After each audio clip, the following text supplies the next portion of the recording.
Starting. All attendees are in listen-only mode. All right, we're getting ready to get started here. I'm going to start the Lord's Prayer and then we'll go from there. Our Father who art in heaven, hallowed be thy name. Thy kingdom come, thy will be done on earth as it is in heaven. Give us this day our daily bread and forgive us our trespasses as we forgive those who trespass against us. Lead us not to temptation, but deliver us from evil. For thine is the kingdom, the power, and the glory, forever and ever. Amen. All right, we have got another barn burner. We're going to get going right away. We've got uh, Jimmy. We got Jimmy Kelly with us. We've got Cotton Grammar, and then we will finish things off with David Mills, who's out there and wants to. Hey Patrick, hey man, who's out there and wants to let me know what's going on. I'm getting Facebook messages right and left. Let's see. Please log you into the levy. Oh dear. Sorry, just answering a quick email here.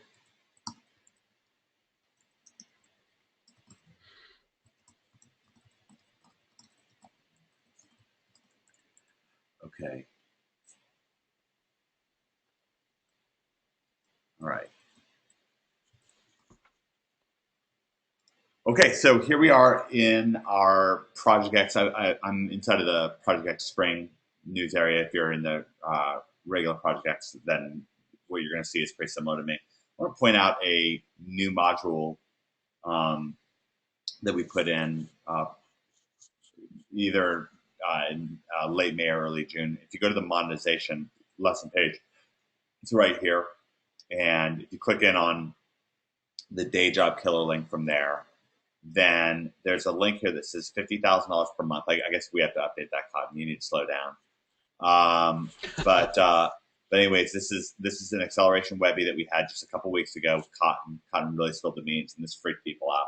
How many people were on this Webby with Cotton and really enjoyed it? Give me the number one, because I got a lot of people fired up about that one. And let's see. Just getting Facebook messages right and left, which is good. I think everyone is excited. Um, so we recorded this, and then Cotton and I recorded a couple of follow-ups. I want to go through because I've actually been using the information. This is one of the really cool things about OMG. It's City on Hill. And actually understand more about what we mean by City on Hill today. David Mills will be talking more about advantage thinking, and that's going to be exciting. But anyways, I recorded these two follow-ups with Cotton, and it's really cool. I'll be sharing some of the results that I've been getting today with this stuff. We don't just share stuff and then just not use it ourselves or whatever. It's going to be special stuff. But what I wanted to do today, before we get to Cotton, I want to meet up with Jimmy Kelly. Jimmy, are you there? Jimmy's on mute. I am here. How's it going, Mike? Jimmy, it's so good to hear from you. Good. You can hear me okay? I can hear you great. I can hear you great. Let me type in Jimmy Kelly's name so you can put a face to the name. Here's Jimmy. And Jimmy, we're getting up. We're just starting to lead into OMG Live Nashville. We actually just went on sale last week. I'm not going to talk too much about this today, but I want to talk about it a little bit. Actually, it was a little bit eye popping because we're still several months out. OMG Live will be OMG Live Nashville is going to be November 15th through 17th, so it's a little ways off, and I'll put up a link right here on gmachines.com/live.php. And people kind of freaked out, Jimmy. We're pretty quiet about it. We didn't make much of a fuss about it. We didn't really do any pre-launching of it or whatever, but we're already right around 1/4 sold out, which I was a little bit surprised at. I did think it was going to go briskly, but not necessarily that briskly. So I think folks are really excited. And we talked last week about one of the things you're going to be covering. You know, Jimmy just knows so much about SEO. It's really shocking. And one of the things I mentioned last week was that you really never know. Whatever Jimmy's going to be sharing, it's going to be really new, really fresh, really cutting edge. And I'm excited to find out what he's going to share. I mean, there's some things that we can tell you right now that we can plan in advance, but as things change, Jimmy's just on the bleeding edge of things, and so it'll be exciting to see everything of what he covers in November. You know, come November, of course, we'll be long sold out by then. But I want to give you a sneak preview of what Jimmy's going to be covering now. Last week we talked about recovery. We brought Kurt Anget live. That was awesome. Kurt talked about 14 sites that he's been recovering, which is amazing. And Kurt has really, really been moving his income up, in part using this recovery process. He's up around, I guess he made around $17,000 last month. Really proud of him. Really marching on that $17,000 per month mark. But Jimmy, you're actually going to be covering more than just recovery, much more. And I was in a meeting. Jimmy works with me and Greg and David Mills on Nashville SEO. We're going to be talking a fair amount today about NashvilleSEO.org, at least in this beginning stages here. And Jimmy, I was in a client meeting today with a relatively big water bottler. It's actually a name that a lot of people would recognize, and they're looking to test this out in several regions. Every region that they pick up from us is like 10 grand a year, and they have a lot of regions that they cover. And one of the things I showed them, Jimmy, was a website. Now, this is not a website we have ever disclosed, and maybe we never will disclose it. I can't say for sure. But when you look at some of these eye-popping numbers that we share of yours, Jimmy, especially some of the CPA numbers, there's a site that you've had right around, I mean, besides a few blips, that, with your SEO, you've had roundabouts number one for going on 2 years plus at this point. And this is an awesome website. It's something that if you are paying for the traffic on it, it's a search term that gets thousands of searches per day. Thousands. Yep, Jim. About 210,000 a month. Yeah, so a couple 100,000 searches per month, give or take. We know more of the exact numbers because we have the analytics. You don't necessarily know this from searching the Google keyword tool. But anyways, over 2,000 searches per month, and this is a search term that if you're to buy it in pay-per-click traffic, and we're competing with some of the biggest companies in the world on this, literally huge companies. You'd be talking north of $50 per click for this. So this is, I know that it can be hard to kind of crunch numbers in your head, but long story short, if you are paying for the traffic on this site, it could cost you like hundreds of thousands of dollars per month.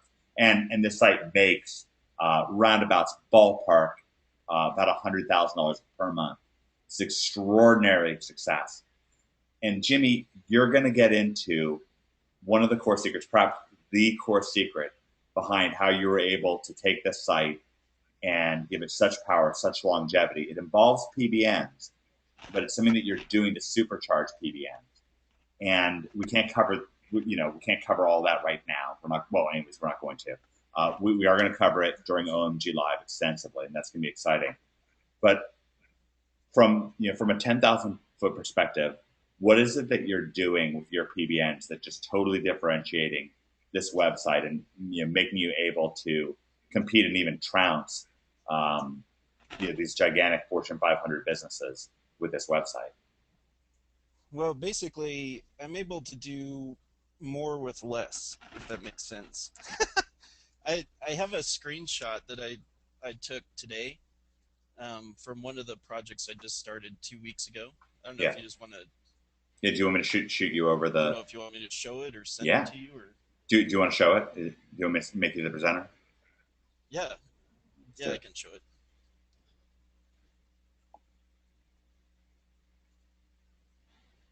So I don't know. Tell me if it's coming through. Okay. Yep. Okay. So roughly 2 weeks ago, there was like 2 keywords in this bunch. I mean, there's a lot more in this. I just took a snapshot of what we're looking at. But this is only from boosting up 2 of the PBNs. And they both have no follow links actually going to the money site. The rankings that are showing on this are for the money site. But this is only boosting up 2 of about 24 that we have in place right now. Mm-hmm. So you can see the jumps here, they're just massive jumps this week. Yeah. And not only that, but you're coming up across the board for a lot of other keyword terms. And it's only like the first part of the push. Now, this is going to get bigger and bigger as we go along, and as I branch out to the other PBNs. But basically, you're able to really accentuate what you have with your PBNs by doing this boosting to them. You know, So, you know, Jimmy, it's so exciting when the popcorn starts popping. yeah, I mean, it's fun watching, without actually targeting a specific keyword or anything. Remember, this is like a no follow URL link based back to the site from these two PBNs. So there's no keywords actually going to the money site. This is just from the boost that we're doing. Yeah, yeah, and So this is with two PBNs, and to let the cat out of the bag a little bit, this is going to have to do with really augmenting and blowing up the power of the domain authority for that site. correct.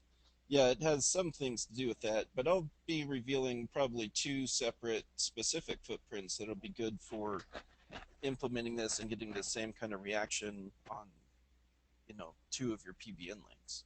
Yeah. But imagine how much more this goes as you start rolling out through all the PBNs that you've built to a site. Oh It yeah. just starts supercharging it.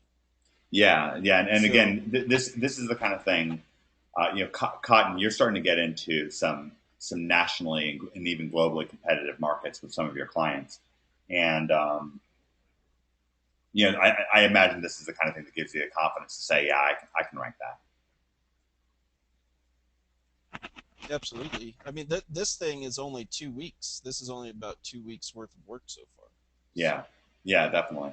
Well, I'm really excited about that. It really just seems more and more like, like Google's not really pulling back at all in this domain authority thing. It's not like they're going back to page rank as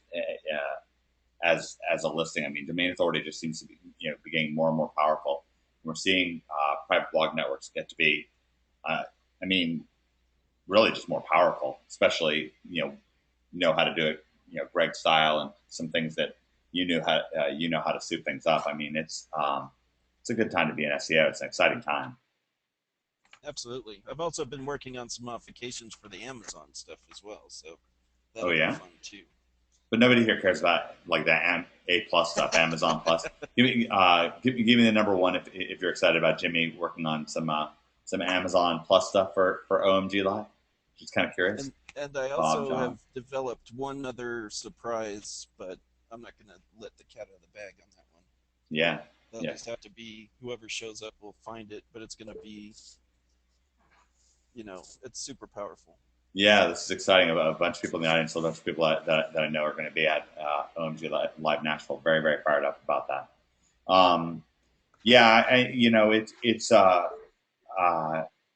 one of the things, and we'll be talking with David Mills shortly, but one of the things that's been exciting about the way that David designed OMG Live, or sorry, well, OMG Live and of course OMG in general, Project X, is that it was really built to accommodate rising stars and up and coming stars, and it's been really an awesome flash from you, Jimmy, to have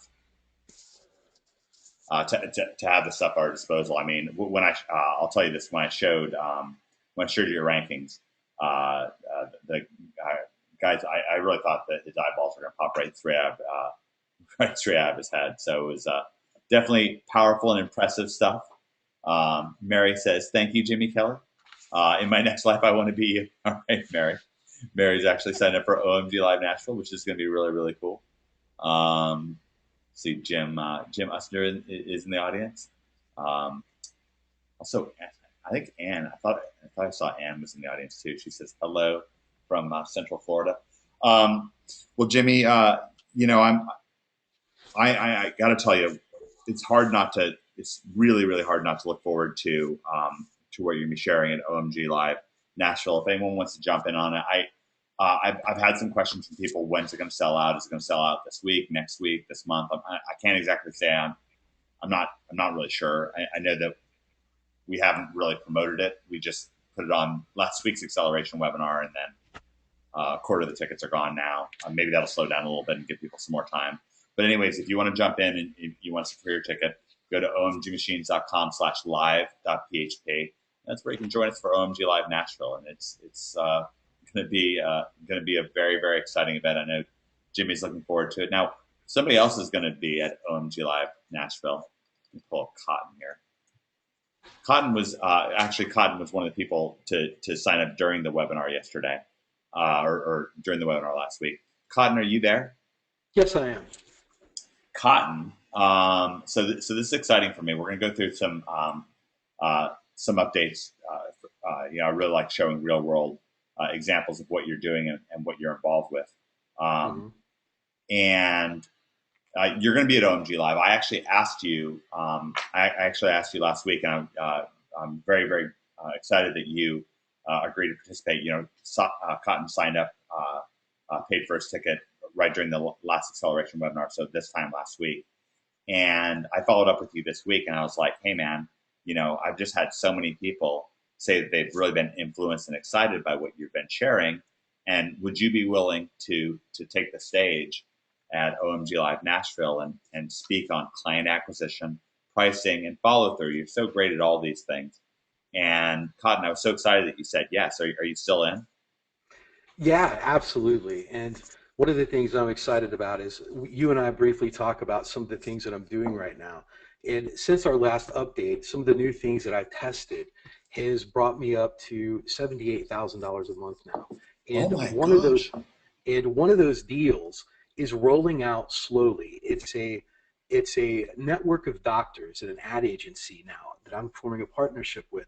There's 12 doctors at $5,000 a month, and they're only going to give me 2 of those a month. So technically, I've doubled my income with one sale. And I'm going to be going over things at OMG Live that I feel comfortable going over. There's a non-disclosure. It's not going to be filmed. It's not going to be recorded. I'm going to go over some things that I guarantee is going to blow people's minds. And I haven't even shared with you or anyone else that I'm doing. And things that I've yet to test yet that's on my list that I hope that I'm going to be well over $150,000 a month by the time I get there. I love it. That is awesome to hear, and just congratulations. It's just wonderful seeing your success skyrocketing as time progresses. I think it's going to be just absolutely amazing having you there. I want to get into what some of the things that Cotton, that you and I have gone over, and that we've shared in public. So once again, if you go to OMG Machines to your Project X members area, and then you go to the monetization. So right now I'm in the main Project X Spring area. This is when you log in, this is what it's like, and it's the same if you're logged to the regular Project X members area. And if I scroll down to the monetization, deciding your game plan right here, monetization. If I click in on that, and then if I click in on the day job killer link, then right here we've got, it says $50,000 per month. We're obviously badly out of date at this point, so it is what it is. But in fairness, May 21st, that's what it was. So this is Cotton from back then, and we had this great webinar with Cotton. Cotton and I did a couple of follow-ups. I wanted to go into what Cotton is doing with both with Basecamp for client reporting and with Wufoo for creating these web forms, and just kind of share back, because I actually switched over to using Cotton's form of reporting. I just thought it was better than what I was doing, which was just sort of loosely organized or loosely disorganized or whatever. So first of all, if you go over to Nashville SEO, then right here it says that you can fill out your discovery form. And Cotton, I implemented this last week. I've already gotten 3 people filling the discovery form. I don't use it quite yet the same exact way that you do it, because you're making it mandatory for people to go through the form. I wanted to kind of get my feet wet with it a little bit and take my time, but I'm using something very, very, very similar to yours. And I've had 3 people fill this out, and it's great. It's great going into the meeting. This is from wufoo.com, www.wufoo.com, just like that. Oop, I spelled it wrong. Let's try Wufoo. See what comes up. Oh, wufoo.com. So wufoo.com. and I went to this website. It helps me, generate online forms. I was able to do this uh, just fine on my own, which was great. And I put in this discovery form, and I really liked it. The clients were nice and serious when I met with them. Well, actually, one of them just kind of partially filled out the form, so I was like, well, I don't know where this is going to go. But the other two that did, it went great, and so I feel great about this. I think that this is really, really cool. The thing that I've liked the most, though, Cotton, has been I've really enjoyed using Basecamp, and I didn't really think through before the webinar. Maybe I could have set up an example in Basecamp. Let me see if I can maybe pull up Basecamp and see if there's anything that's even remotely presentable here. Yeah, I don't have anything right now that makes sense for me to pull up in Basecamp to show you. But we did a great job during this training with you, Cotton, of showing off some of your Basecamp stuff. It's right here. So this is in its third video. I'm still on a 60-day trial with Basecamp to get it 60 days with them in terms of that area for reporting, and then I'm using SERP book to serve up people's rankings. It's really a cool combination, and I think that people like it. There's a lot of chatter that goes back and forth, especially for we just signed up a law firm, and I'm getting messages then with them and going back and forth with them every day. And you're also dripping content out to people. This is something that you're doing with your premium clients, and that you use to help be really successful, be really engaging. And with a lot of clients, you're able to scale up and up and up in terms of what their financial involvement is with you. Like I said today, the meeting I took with the water bottlers, we're looking at 7 markets. It's about $10,000 each, so that adds up, right? And I want to, obviously, I want to take on more markets if I can, as time goes on, and having that. Just going to take one more look at this. See if any of these is really appropriate. Yeah, unfortunately, none of these would really make full sense for me to show in my Basecamp. But we did show an example from your Basecamp, which is great. I did a little bit of editing, and so people can see it from here. What's the idea behind using this form? And I just like to sometimes reinforce these things over time, even if it's something that you've heard about before. I think it can be really helpful to kind of follow along and reinforce. And this is still relatively new to you, so you're probably gaining lessons. What's the whole idea behind this process where they're finding you online through your city SEO, and then looking through your rankings, and then maybe clicking on that discovery form, filling out that discovery form, going through a presentation with you, becoming your client, being able to enjoy that Basecamp interface where you're kind of creating a private blog for them, kind of a private world to report back to them on what they're doing. What's the whole basic idea, if you were to somewhat sum it up in a bit of an elevator pitch for Cotton Grammer's way of doing day job killer local client consulting? Well, obviously one of the things is it certainly helps when you set yourself up as an expert being in something. I encourage anyone that's just starting out, or anyone that's kind of finding a way to struggle, you can look at the roadmap of a lot of people. You have Greg Morrison, who's kind of like a Google analytics expert. Jimmy Kelly's a domain authority expert. You got Dave Keys, who's a real estate expert. Frank Kern conversion, Ryan Dye's funnel building. So you got to create an expert in something, and every city's going to have something. If you're just starting out, you can go for reputation management. It's not as hard as SEO, but I try to frame myself as being the expert through them watching the video, through everything that I do.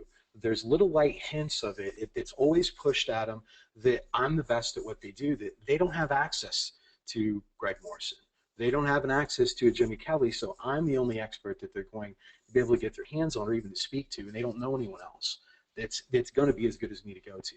So once you've got that mind frame and once you set everyone up, then it's pretty easy. They watch the video. And I don't really force, I think that's a rather harsh word to do the discovery form. I lightly push them along to it because that gives me all the information that I'm going to need to kind of give me the ammunition to pitch them and to know how I can sculpt the pitch to match their needs. What it really is I want to find out their needs, beliefs, values, past experience, and their pain points. That's all what that discovery form is meant to do. So if they call me up, and generally, I could be honest with you, a lot of times I get a phone call. And with the phone call, I talk to them, I make them feel comfortable about everything. They ask a little bit about me, what I can do for them. I don't discuss prices, I don't do anything. I lightly tell them, look, if you can do me a huge favor and go over to the discovery form, fill that out. That's going to give me all the information that I'm going to need to get back with you, and I'll give you a video analysis of your website absolutely free and show you what I can do for you. And from that video, once they've watched it, I'm 100% close ratio. I've never not closed someone. And I always know the price points. And you had said earlier that someone half filled it out. You can force people to fill out certain aspects of it with Inside Wufoo, that they can't move forward or submit it until they've filled out certain aspects of it. And one of the main things that I need is their advertising dollars, and also all the information is vitally important. Once I get that, I have all of those 5 points that I want. Then I can go in, and through the video, I can make them feel comfortable. They've seen, once again, I'm sculpting myself as the expert, and I take them all the way through. And then they generally call me or ask me when we can set up a phone call right after. It's something that a lot of SEO firms are not doing, is providing a personalized video for them. It shows that your attention to detail, it shows off your skills, it's showing things about their website that they don't know, and I never get too technical. I always try to place myself in a position to where I don't know anything. Would my father understand this? Would my grandfather understand it if he was alive and if he wanted a website ranked? And the benefits of that form. And when you speak to people simply like that, it leaves a great impact with them. And all of us are here because we were dazzled by someone. Either we seen your webinar and we were dazzled by what Greg was doing with search engine optimization, but it was simple, it wasn't complicated. So I like to keep things as simple as possible when we're going through that. And then after that, we just basically talk about price and everything else on a phone call afterwards. I never even give a price on the video. I want that to used as a hook for them to reach back out to me. And then we discuss price, and you have a very good idea of where to go from there. And I'm well aware of what my threshold is with every client. Obviously, if you've got a personal injury attorney that's, when the firm's doing over $100 million a year, it's going to be a whole lot easier to ask for $10,000 a month than if you're dealing with a mom and pop auto body shop that that they're probably not even bringing in $10,000 a month. So knowing your clients and knowing different niches and the prices, that is vital to know what to charge. So I just am focused on going after hiring clients and going after that. So that's kind of the whole process through that. Then once you get them as a client, then I've got a series of videos that I drip out that I put through Basecamp. And it's all the questions that you're going to get asked anyway. Why not just come up with a humorous video? One of the videos that I do is did I break your website? With CertBook, you're giving total transparency where they can see your rankings 24/7. Sometimes that's dangerous, sometimes that's great, but if you have someone that's impulsive, they're going to check their rankings 2 or 3 times a day. And if you're dealing with obviously an infant site, you put a powerful link at it, the ranking is going to go and come back and go and come back, and they don't understand that. So I've made a humorous video that I have them watch before I ever start. Did I break your website? And it's funny, it goes through and it kind of explains to them the whole process of how things can go up and down. Very informative, not too high tech, just so they know what to expect, and something to expect all the way down that just reminds them, how long is it going to take to rank my website? Just different videos. And I normally drip those out, maybe 1 a week, maybe 2 a week, but I have 7 videos in my series right now, and I'm going to keep adding more. For every problem that I encounter, that I have 2 or 3 problems that are equal to that, it's worth my time to sit down and do a little 5-minute video just addressing the problem and dripping it out. That makes them feel comfortable, it educates them, and it's also a time saver. I don't have to go back and explain the same thing over again. Oh my God, we were ranked number 54. Now it's 100. What happened? They already know that, and they know to possibly expect that when I've already made a video and educating them along the way. And through that, it makes them feel comfortable. I want them to feel comfortable, and they can tell that I care, that I'm on top of my game, and then I take care of my clients. When you treat people like that, that's when, and I even do a video about the referral fee. Hey, would you like to get your search engine optimization for free? Here's how you can do it, and here's my referral fees. Let me know. And that's generally after I've made them feel comfortable after a few weeks. Then that puts them working for me. So when you drip videos out like that, and when you take care of them, make them feel comfortable, they're more apt to start referring people to you inside of about 21 to 30 days. And that's been the most powerful aspect of it. So the whole Basecamp thing is pretty powerful. Just because you have a client, that one client can produce you another $10,000 or $20,000 a month if you treat them right.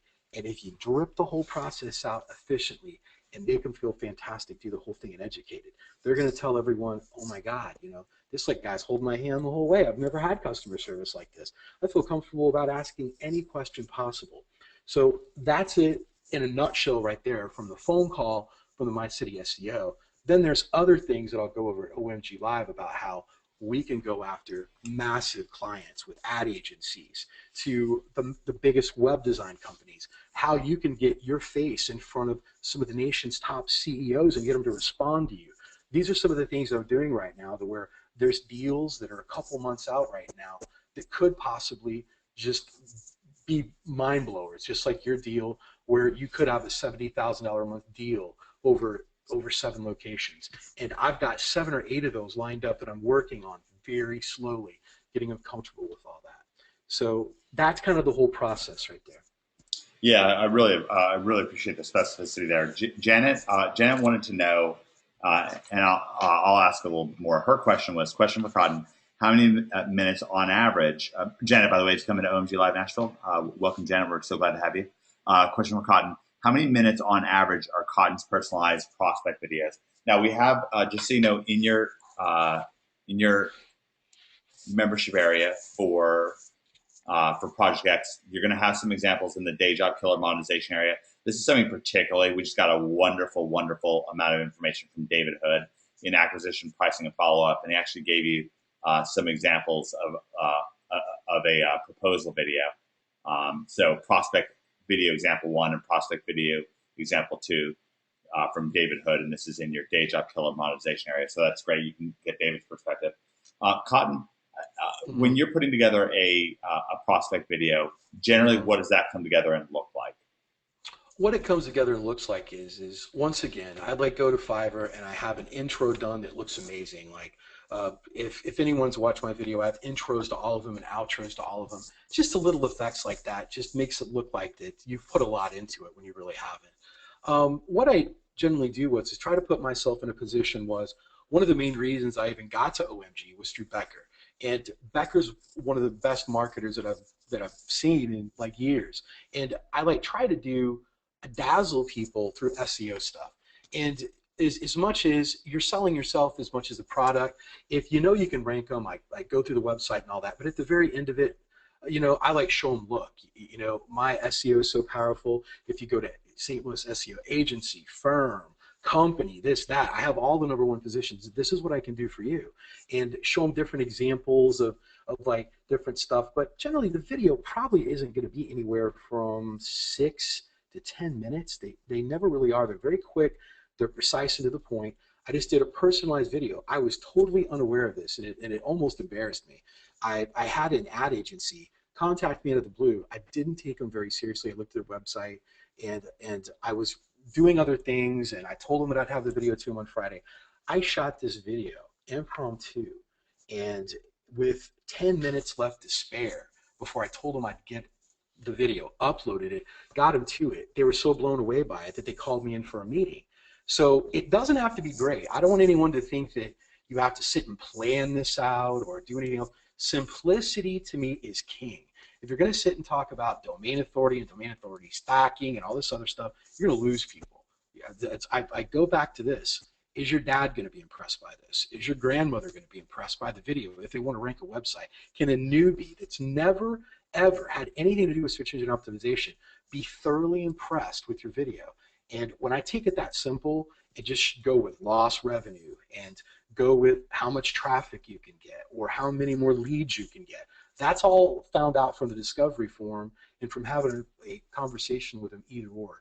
So I make them real short And I think the attention span of someone with these videos, you really lose people after about 8, 9, 10 minutes. So I try to keep them tight. Now, uh, if I bring things back to the very beginning for you when you just joined Project X, because obviously you've expanded greatly now and you're making different moves than you were at the very beginning. Mm-hmm. If someone is sitting out there, they're of course if they're listening to this, they're a Project X member, and they want to know, what do you think that you did with Project X that really helped you build up quickly? Then what would you say to them? I think the number one thing that's helped me is I was a guy 6 months ago that didn't know where my life was going to be at. I didn't have I had confidence, but I didn't have confidence, if that makes any sense. I think what OMG has done for me is it's given me the confidence to know that I'm great at something. And just from following what Greg does in the videos. I had a fellow OMGer that I was just talking to this afternoon that just called me out of the blue, and he calls and checks in often. And one of the things is he was going on about all the tools and all of this, and I said, whoa, just turn down the noise, man. I go, just buy PBNs, point them to your money site, that's it. Rank somewhere, become an expert at something. I think the number one thing that it's done is it's given me confidence. I didn't have the confidence to go after these massive clients as I did before, and it accumulates over time. So I think you got to get the ball going. You can't be scared of that you're going to mess up a website. You have no idea how I've been so scared about stuff. And I said, you know what? I can always build another one. So I think one of the main things that you'll see with people that are successful to not successful is just moving forward, getting rid of the fears that you've got, and just applying everything that's inside of Project X. It's all right there for you, as I've always said. If you just follow everything that Greg tells you to do, stop trying to get lazy with some of these push button programs and thinking that that's going to be the end all be all. To me, that enhances the core of it to me is all about the PBNs and what you're doing with them. Make it simple and learn all the other stuff later. And that's what I did. I made it real simple, and I built up from there. And with that, OMG's transformed me to give me confidence. And now that I've got the confidence that I know that I can rank any site in the top 3 positions, people feel that. And that confidence that you're giving them comes across. But if you don't start small, or if you don't take an expert at something, whether it be online reputation management, or what's funny, it's something that's wide open right now. And I did this, ironically enough, before it was brought up last week. I am #1 in St. Louis for a stupid video that I did for Panda Penguin penalty recovery specialist. And if you're just starting out, you can create a small video like that and rank #1 without doing anything. It just, boom, went to #1 because no one was trying to rank for it in St. Louis. Something like that could be wide open. That could be your little pebble that you need to turn into a boulder that's going to roll down the hill to make you an expert at something, then replace it with something else, and replace it with something else. And I've just built my success slowly. The reason that my website is messed up with one of the URLs for St. Louis SEO is I was so scared to go after St. Louis SEO that I knew that there was less competition for Midwest SEO expert. And I still hold the #1 position for that, for Midwest SEO, because then I could tell people, hey, look, I'm the #1 person in the Midwest. It doesn't mean anything, but it did help me get my first deal. So I worked smart and went for something that I knew I could achieve, and then transformed it into something bigger and bigger and bigger and bigger. But my advice is just stick with the basics and OMG first. Get those locked down, and it's impossible to fail if you just follow everything that's in the course. Yeah, I really, yeah. I mean, amen to so much of what you were saying. So we've had, just as always, just a wonderful, wonderful reaction to what you said.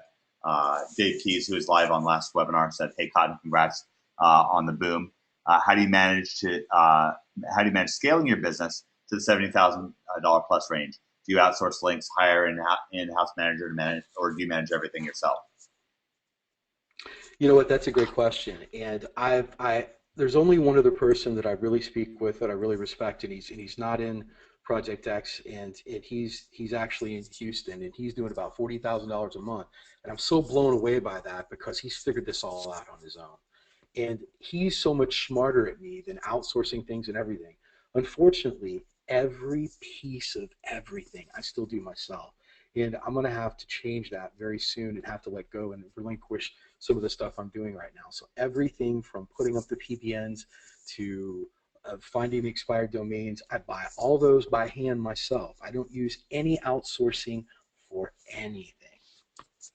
Yeah, yeah. Well, and really, it also goes to show that there's really something to the design of OMG machines. That that OMG stands for one man gang, and Mm-hmm. it was really David Mills that really insisted. It's funny going back to the days when the big gurus discovered that they could not just outsource themselves, but more importantly that they could sell people on outsourcing plans and so forth.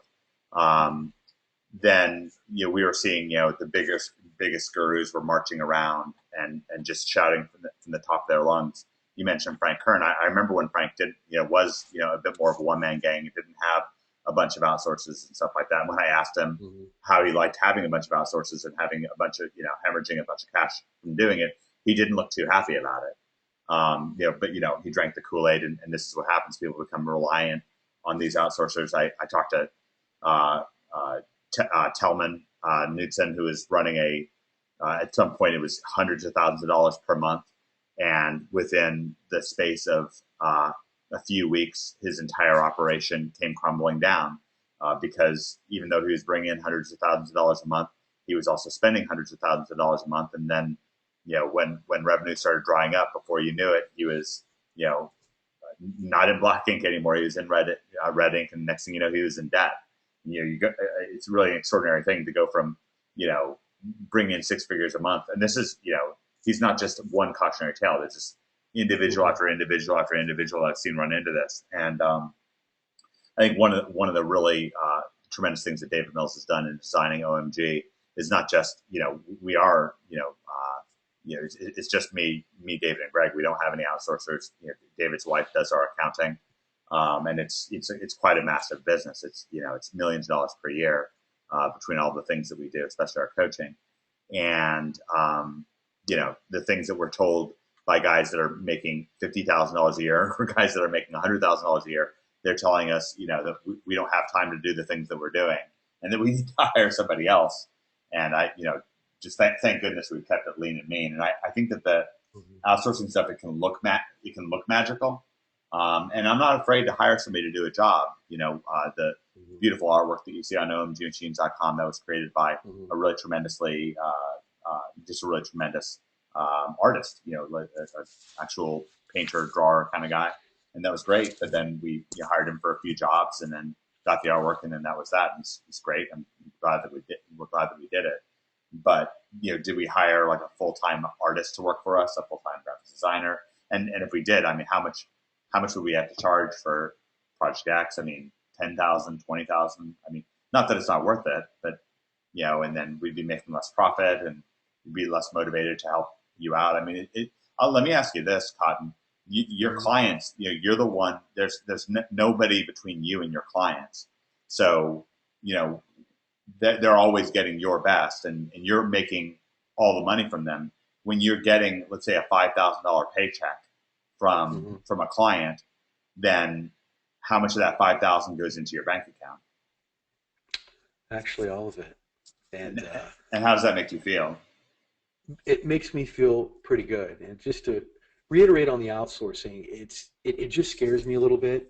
To trust someone that they're going to get things done right, and I don't want to lose touch or grow.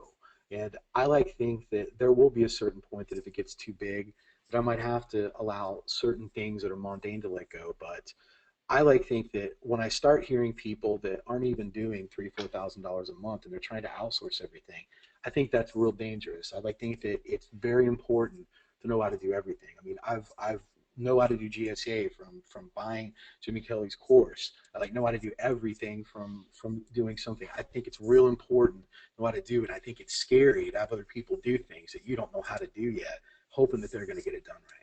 Yeah, it's funny because I've been getting advice from David Mills for years and years and years, and he that lesson originates from him, the idea of being able to do it yourself, and then if it's absolutely necessary, then you can outsource it.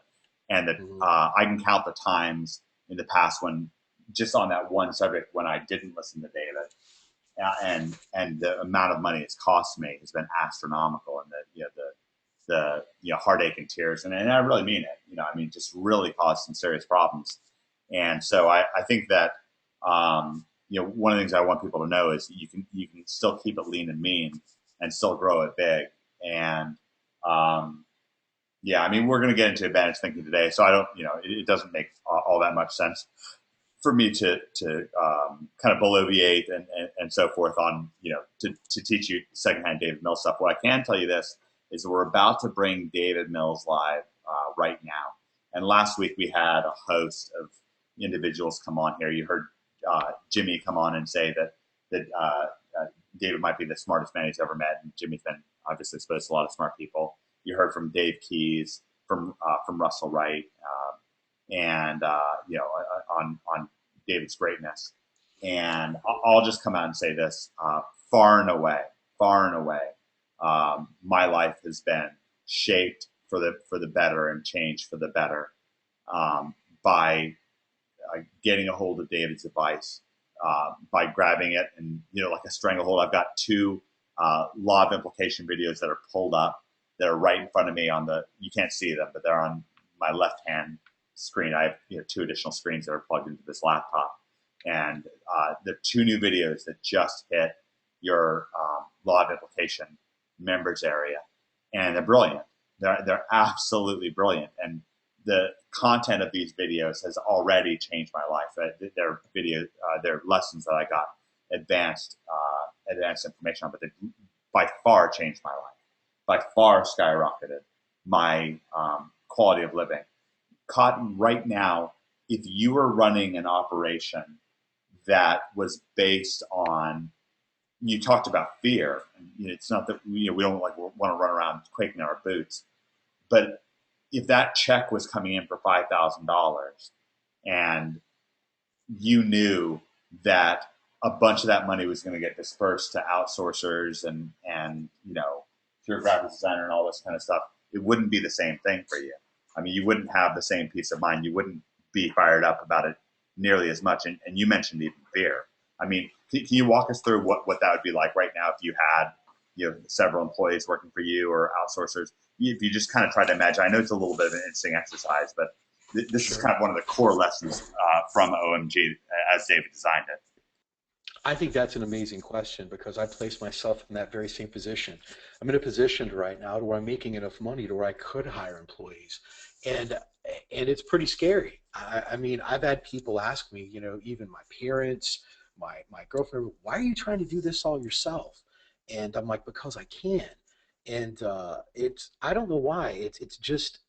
It's great knowing that all that money's coming to me, and if I've got to hire someone that's that I've got to pay $500, $1,000 a week, $700 a week to sit there and submit articles or find someone that I'm trying to communicate with. I'm not at that point yet, and I truly believe in my heart I can scale this up to $200,000 a month and still do everything myself.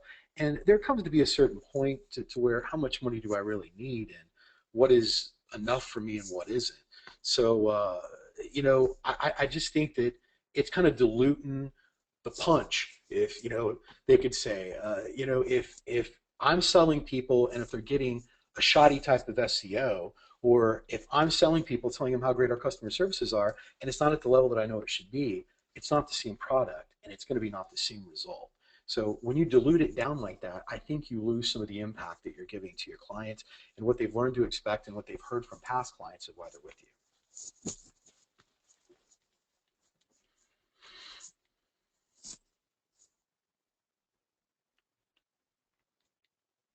Well, I feel like that was, in a lot of ways, I really appreciate Mike, You Yep. there? Cool, cool. Yep, I'm here. I feel like in a lot of ways that was really the best possible introduction that we could have for David. You know, you've heard my testimony. You've heard from others last week. People were so excited to have David live on the event. And so I'm going to jump over to Facebook here really quick. And I'm going to pull up the OMG team. And I just want to give a... ooh, wow, we have a lot of comments on here. It just, man, this is great. A lot of comments on the Webby about cotton, of course. I'm going to just give a hashtag DM for David Mills, and I want to welcome David live. He really opened some eyes last week. I've really enjoyed going through all of Law of Implication, everything that David's ever come out with. I've gone through myself carefully, taken handwritten notes, oftentimes typed up the entire thing myself, and it's just such a wealth of information that we can get from David. David's been hard at work on expanding on the lesson from last week on advantage thinking. So if you want to welcome David to the event, please give us a hashtag boom or a hashtag DM or something like that to welcome David to the event. And also, I want to, just in case things get caught up and so forth, I want to thank Cotton and Greg Morrison, Jimmy Kelly, for coming live on this event. We have comments pouring in. David, would you like to become the presenter? Yeah, that'll be fine. Okay, great. You weren't supposed to let people know that Jamie and Greg were the same person? I know. Keep that quiet. Okay, they're very, very similar looking. All right, I'm David, the presenter, and I presume that there's some sort of a tab I need to. All right, David, let me know if you've got the screen. I see. Yeah, I got it. I'm good. All right, let's rock and roll. Okay, it should be showing my screen and such. Alrighty. Hey guys, how are you doing? I was noticing as Cotton was talking, and he's just brilliant. That was awesome, Cotton. That part of the blueprint I'll give you for focusing on advantages and taking advantage of advantages properly, you can sort of look and it'll give you, if you look at it this way, give you some insight into what Cotton's done differently to get such extreme results and such an extreme income compared to what generally comes naturally for people. Okay, so on this first slide here, I wish I could talk to you about Magic: The Gathering, the collectible card game that Mike and I played professionally. That's how we met, years ago, and we were at the top of the world when we were taking that seriously.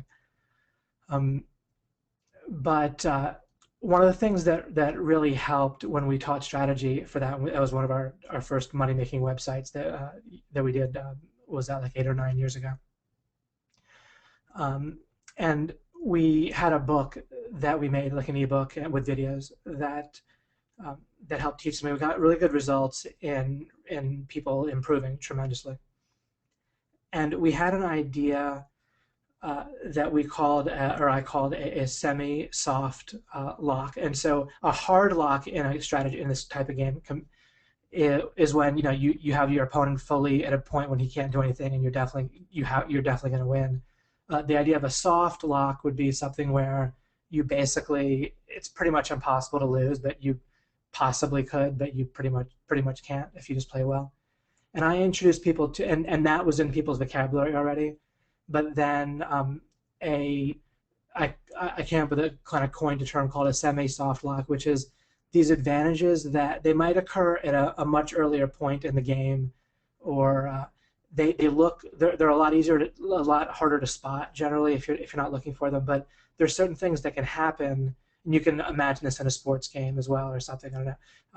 But a certain type of advantage or thing that can happen that if you play well other than that, then you're pretty much guaranteed to win, even though it's not obvious that little advantage is what's doing it. And it tends to be, if you learn to spot those in life or in whatever you're doing, then those tend to be a lot easier to get.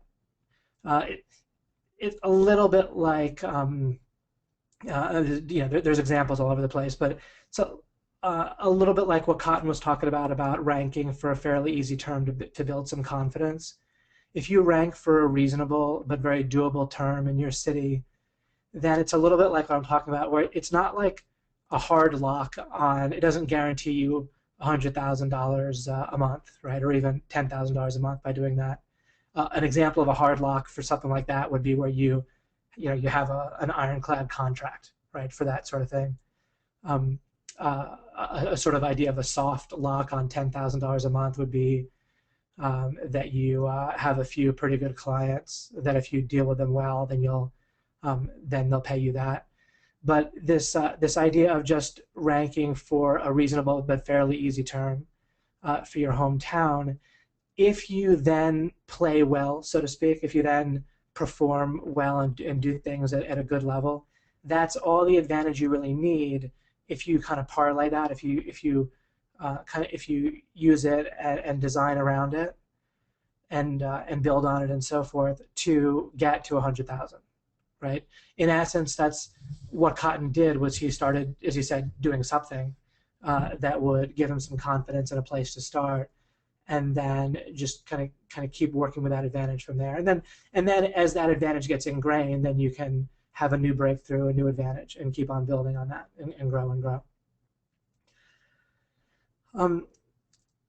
If you've seen my video where I talk about the quote-unquote law of association, and I have that slide for this, versus the law of implication, then people know, and I'll just put that on the screen for a second here, using the law of association, where you just kind of look at the thing that looks big and close and obvious, right? Then people generally know that they want an advantage. If there's a big thing with a big arrow pointing to it, so to speak, in life, and it says advantage, then people are like, yeah, I want that, right? Now, plenty of the time that it isn't actually an advantage. It just is labeled, or people are claiming that it is. Other times it might be a real advantage, and then people, if it's labeled as such and is clear to people, then they want it. So, of course, that's already fairly obvious. But the thing is, it's just a law of association. It's not very effective. Like you don't, if your only way that you will take advantage of things in life is to, if you have something big with an arrow pointing to it, saying advantage, then that's a very impoverished, very ineffective way of dealing with life. Again, first of all, you'll be chasing after advantage, after things that are supposed to be advantages that aren't. And then another thing, sorry, I'm trying to remember what I was about to say there. Let's see, you have a big advantage, or something that looks like an advantage. Sorry, I lost a little bit of my train of thought of what I was about to say, but don't worry, I'll have plenty of other brilliant things to say, and it'll very possibly come to me.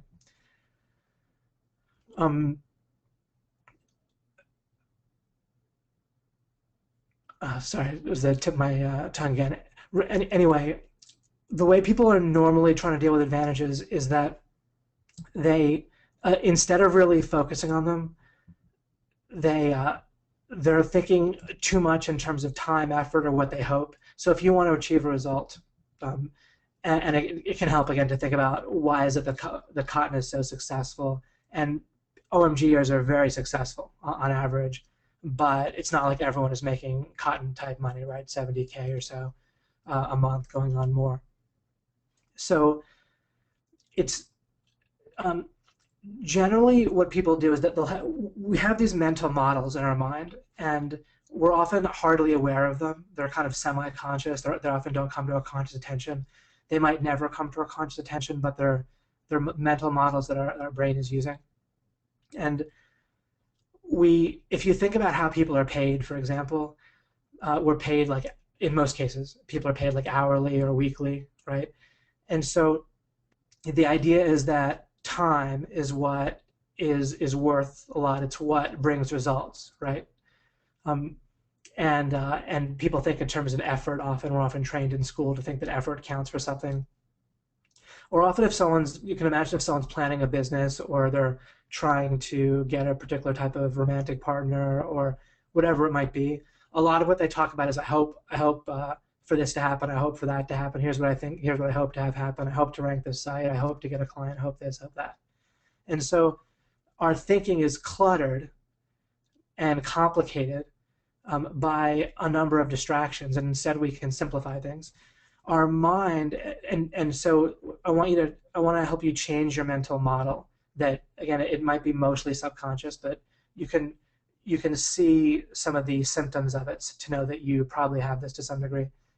Our mind represents time spatially, right? Like a timeline is an example of a spatial representation of time, and so it can feel to us like if we're going to achieve a result, like if we're trying to make $10,000 or $50,000 with our little SEO agency, our own SEO agency, or if we're trying to rank a site, or just in general we want to succeed in business or online business, then to some degree your mind, or very possibly to a large degree, your mind tends to represent that as not walking, but traveling a certain distance, so expending a certain amount of effort. It might have a few like ideas of what you might hope to get at the end of it or during that time. So it's this sort of distance and effort-based representation. Instead, if you imagine success in a very different way, as potentially a series of breakthroughs or a series of advantages that you accumulate, and nothing to do at all with time and effort, but instead think of it like a series of kind of like, not exactly obstacles, but walls you're breaking through, or things you're hopping over, however you might want to represent it, that's similar to that, where it's again a series of breakthroughs, or a series again of advantages, where you're kind of stacking advantages on top of each other and you're reaching a certain height. Or you can imagine you're hitching a ride somewhere. It's not like you're traveling somewhere, but it just is a matter of, let's say you hitch a ride to a certain distance, and you can basically sleep the whole way or something like that, or hop on a bus and just sleep. Then it's mostly about just catching the right transportation modes, or hitchhiking things, or just however you want to think of it. Then that you have to actually travel or expend effort to go over a certain distance. So just integrating that different mental model can radically change how you go about, kind of how you naturally go about your efforts and your planning and so forth. I don't want to dwell too much on disadvantages, but it's interesting to note that one of the things that people do is they have multiple goals at once, and one of those goals is to basically feel smart and to feel good about themselves while they're doing business and trying to succeed, and it's very, very distracting for them. And I figured this out years ago and didn't really have this distracting me for real. And everyone around me, I would just note it once I knew to look for it, everyone around me was really obsessed with like feeling smart and feeling good about themselves. And when they had a choice between doing something that would make them money or doing something that, or just like feeling smart, they would basically choose to feel smart instead, including protecting their own mind from being corrected and things like that. Drama would feel quite interesting to them, especially if it involved them feeling superior to somebody else, or protecting themselves from feeling inferior, or also things to do with not just feeling smart, but feeling superior and social status. And so that's an example of a huge disadvantage, right? It's a goal taking you in a wrong direction. And so breaking through that can be very, very helpful. Now, people tend to measure their accomplishments by the differential between how hard it seemed and the result, instead of just by the result. And if you learn to judge just by results, you know how we have some sense that people self-sabotage to a decent degree, right? Well, it's really natural to self-sabotage if you pride yourself on how much you've overcome, right? And if you love talking about how busy you are and all that stuff. in college, this extends after college, but in college students are especially how little they've slept and how hard they're working and how much studying, right? All that stuff, especially in certain colleges, certain degrees and so forth. And so people love just talking about how much they've overcome. I'll give a little bit of a shout out, so to speak. There's a kind of an iconic book called "How We Know What Isn't So." That's a fairly useful book to read, and he points that out in one of the chapters in his book as one of the places where it helped me realize that. So we often kind of enjoy our disadvantages. We even can take on an identity regarding some of our disadvantages in life and say, oh, I'm a kind of person that's this or that, and it'll be a disadvantage that you have. And it'll tend to make you feel even better about your results or better about not achieving a result. And so let that go. And if you have any real disadvantages, not just ones you're self-creating, then an example of a breakthrough can be getting rid of the disadvantages. So just want to point that out for you. But mostly to stop protecting them. All right, let's go on to the next slide here. Just thought I'd mention for Project Xers, as something to keep in mind as I continue, just kind of a short slide here. One of the things that's a big advantage, that is one of those things that's kind of like a semi-soft lock, like I talked about, that's this kind of hidden advantage that happens, might happen well before the big result, but it was made all the difference and made it much, much easier for you. And I mention this from time to time, but I doubt people are taking me very seriously yet. By the way, everything I say, you should, if I bother to say it, I don't say plenty, right? So things I say, you should probably take very seriously. I'm pretty calculated about the things that I share. I put way more time into the videos and presentations that I make than you might imagine. So probably dozens of hours into this at least, not counting the thousands of hours that I put in developing the background for this stuff. Okay. Anyway, making your own product is great. And Becker at OMG Live last year, he pointed an example of this out that I thought was brilliant, where when he went after some clients for plastic surgery, he made an ebook establishing himself as sort of an expert on plastic surgery. And so he made an ebook about SEO for plastic surgery, and it didn't have to like sell copies or anything, right? He just had it made. And I can't remember if he posted on Amazon or something, he may have. But now that's his own product and establishes him as an expert, right? Now, you can certainly, I don't only mean make your own product that you don't sell. I certainly mean making one that you do sell is even better. You can imagine you make your own product that can be done locally. If you, or whatever, nationally, locally, whatever suits you for your own product. It could be a service that you make pretty good money doing on the side, right? And you rank it locally. Now you'll have a much better insight into what local businesses want out of SEO. You can be getting phone calls you do SEO for your own product. You can get phone calls or orders based on your SEO. That'll give you massively more confidence.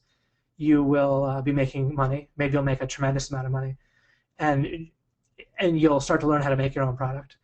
And then most people that are making a tremendous amount of money on the internet, they have their own product in some way, shape, or form.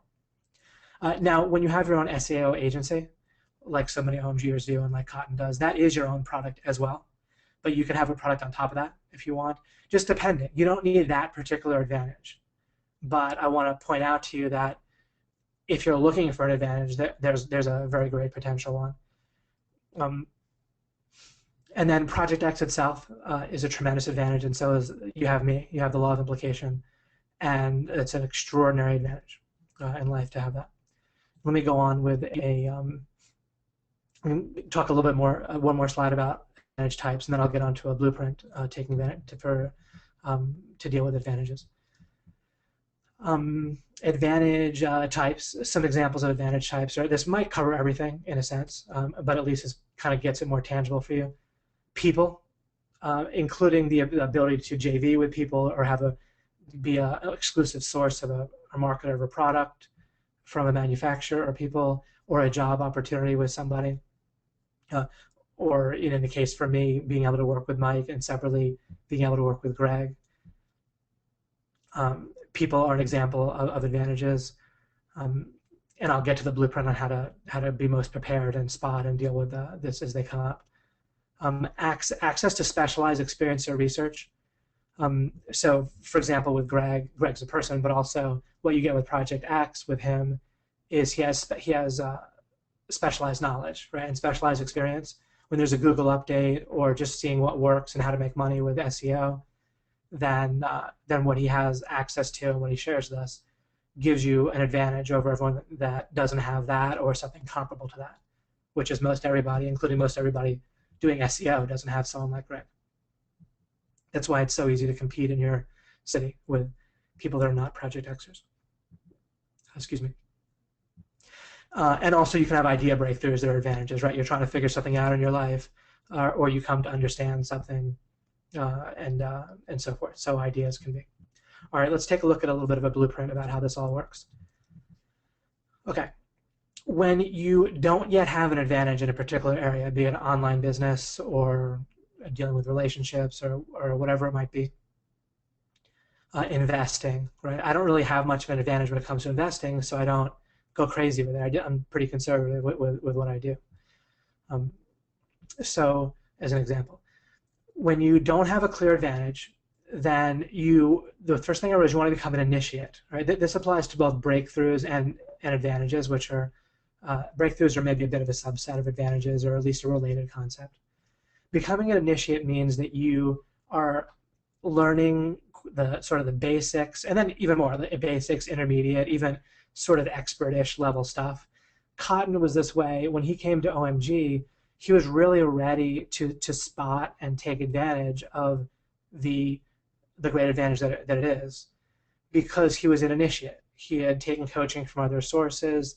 Of course, I don't want to talk about Cotton like he's an object or whatever. And I don't know him extremely well, but I know enough to know that he learned a good amount about online marketing.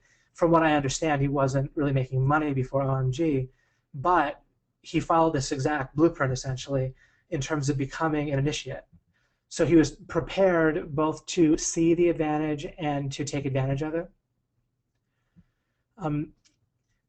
And someone who's not really prepared, they come into OMG, they can then get prepared and take advantage of it, but it's much more easy to miss as well. Now we have so much evidence at this point where they can see people making money that part of what I hope is that overcomes their blindness to what's really an advantage. Once I had one guy write to me, and he had signed up for 2 other coaching courses and Project X, and he was disappointed in Project X because we didn't have PDFs of our videos. Right? The main reason we do that is to make it harder for piracy. We're able to clamp down pretty well on video piracy, but if we had PDFs of everything, and I didn't bother arguing with the guys, not much point, but he didn't realize that the other courses didn't really have a problem with piracy because they didn't have information nearly of the quality that we have. But when you have the quality of information that we get, that we have available for you, then just having it on PDFs can cause problems. So we don't have that. But that's an example of a non-initiate, someone who doesn't know much, and then they can't see a real advantage when it comes to them. Okay, so you want to become an initiate, and then act fairly conservatively. Don't be, people have these credos like, oh, I hit everything 100% and so forth. Why? If you don't have an advantage, then just be around, I don't know, 70% or so. Or if it's just you have an advantage, but it's not the time to particularly hit it hard at that moment for whatever reason. Maybe you hit it hard last year, it's working great, and there's not a whole lot to be done now. Then dial it back a bit and get some entertainment, get some relaxation, and just be ready and looking around and not all filled up. People are so obsessed with taking action and being busy that they're so blind to what's going on around them, right? So so be conservative for that reason, so you can see around you. But also, when you don't have an advantage, again, you don't really want to go all in or even a lot in. You just want to kind of be a little bit workmanlike and build up. You do want, as I talk about down here, you're going to want to build up a stable base for yourself regardless. But I'll get to that in a second. But just generally, you want to be conservative. If you haven't watched my video on the results formula shortcut, or if you haven't rewatched it recently, if you don't use it much, then rewatch that. It's a very valuable shortcut formula. You can use that and if you haven't watched my videos, I call them creativity. And these are in Project X. You don't have to be in law of implication, separate course for this. Then building up creative tension can be great as well. I won't further explain that. You can just watch the videos on that. So you want to be aware of when you don't have advantages and act like you don't have an advantage. It doesn't mean timid. It just means that you're being conservative and prepared and building up for when you do have an advantage. So be ready and prepared. You don't want to rush, and you don't want to pride yourself on being fast to spot advantages. You can see this in how sometimes how people talk about, oh, I can size people up, I can judge people really fast. Like I can just look at someone and know what they're about. I mean, come on, that's pretty ridiculous, right? Priding yourself on being fast to spot advantages is it's really counterproductive. And I'll get to an idea of natural tests that'll come up in the next I think it's the next slide, or the one after that. So this is a general way to be. Then what you want to do, regardless of whether you have an advantage, is you want to build and maintain a stable base. So if we're talking about online business, then one way or the other in your life, you want to be able to put food on your table and pay rent, right, and keep the electricity on and so forth. And you don't really ever want to mess with that. Whatever you're doing to have that stable base, if you're ever going to supplant that or that isn't part of the chips that you put in, even if you have a great hand, so to speak. You just build and maintain that. Of course, you can switch it over to something if you start doing incredibly well with your online business and it's clearly quite stable. As long as that's a stable base, you can switch over. But until that's clear, you build and maintain your stable base. This is one very useful thing I got from Rich Dad, Poor Dad, Robert Kiyosaki. He kind of opened my mind to the idea of the stable base before you go past that. Okay. And then when you do properly spot an advantage that passes natural tests, then another thing that people do, so let's imagine someone gets in Project X, they're like, oh, this is great. Then they try to basically, they don't really redesign their situation in life or even their online business pursuits enough. You really want, when you spot a real proper advantage, you want to design around it, very possibly redesign, take a look at everything anew in your life with fresh eyes and design around that advantage, including even just how much time you spend on your hobbies or your family or anything like that. Maybe for a little while you spend significantly less time. When an advantage pops up, you might be getting 2, 3, 5, 10, or 100 times the bang per buck that you would get otherwise. So if you have, it's part of the reason to be fairly conservative. If with your family and your own general relaxation and hobbies in life, if you've taken that time to enjoy yourself, you've taken that time to spend enough time with your family so they know you care about them in general and so forth, then when something comes up and you're going to get 100 times for your money for a certain amount of time, then you can really focus in on that, spend less time with your family, say no to a number of things that people want you to do, and get that bang for your buck. And it might not only be 100 times bang for your buck. It might be that the advantage would fully go away if you weren't able to devote a certain amount of focus to it.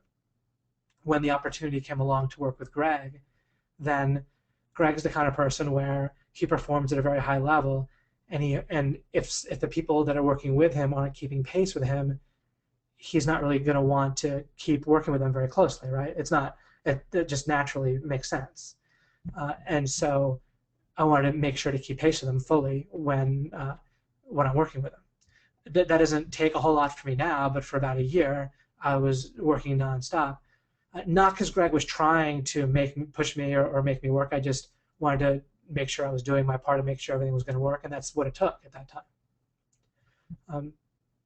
And the rewards were tremendous for doing that.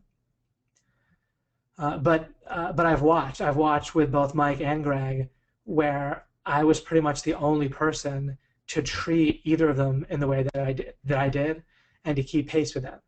And I watch everybody else not do that.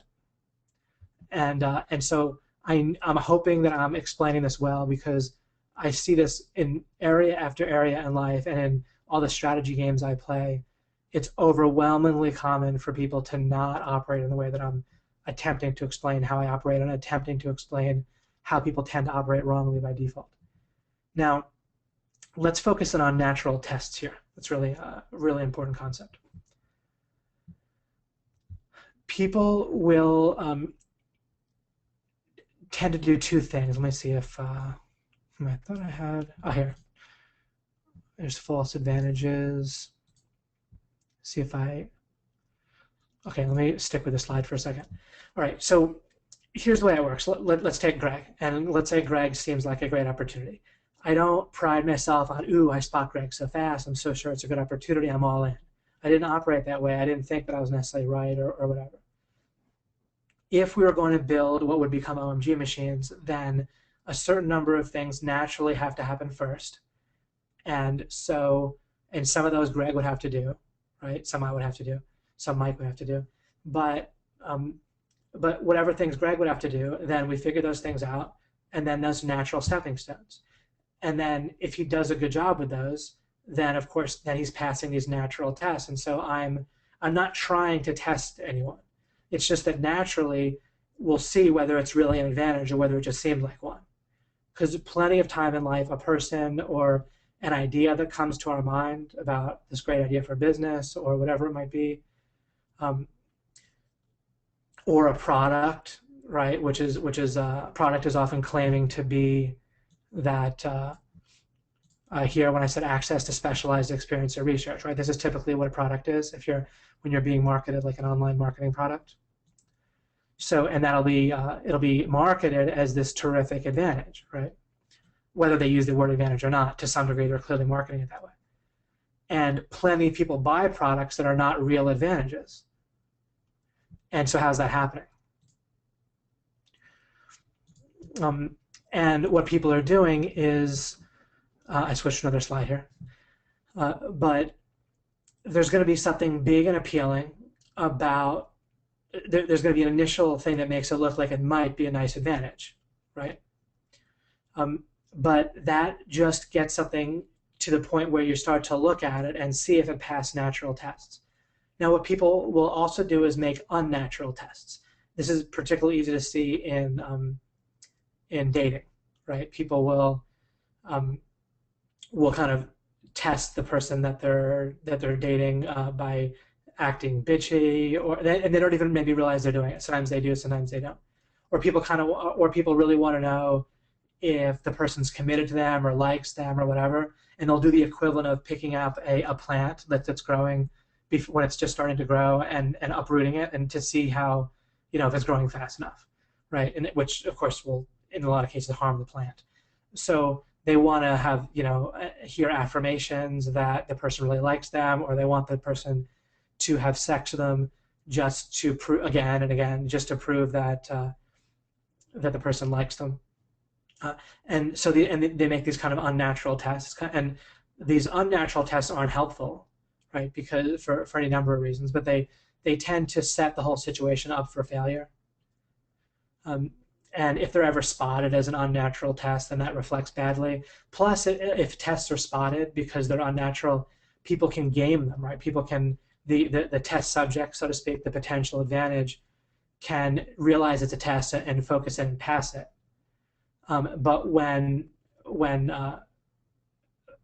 if you imagine it's a person, then like they can be on their best behavior at a job interview, let's say, but then they're just on their best behavior. So you're not getting a real sense of what they're like, right? So generally you want to have a situation where you're setting people up for success. I'm never trying to get someone to fail the natural tests. I want to set up tests and also support the person in a way, or the situation. If it's a product, the product has to go through certain natural tests, where if the product is supposed to get a certain result, well, what are the first few results it should get? How's that working out? But I'm not trying to play devil's advocate. I'm not trying to project success onto it. However, I am trying to set it up for success and give it the best reasonable chance to pass the test as well. As these natural tests come up, and as they start getting passed, then that's when you spot the advantage for real. Generally, people don't have the awareness or the patience for this. And they'll also get fooled by flaws, right? But flaws are normal and common, and people, the ones I've met so far, tend to have flaws, right? And so with flaws, it doesn't you don't put flaws all in the same bank account or pot with a person's strengths. Instead, look at the flaw and think whether it really matters, whether you can compensate for it. Even if it's something that at first might look like a real problem, if you identify a flaw that a person has, you can very often deal with it if separately there's something about them that's a significant advantage, right? It's very, very common that I'll be able to find ways to best, and this is something that helps all parties involved. It's not like I'm manipulating or using people, but where everyone will benefit, but where I can use a person in an advantageous way by again noticing what where the advantage is. And again, in practice, I get such good results with this, and I see people bypass this and screw this up constantly with people.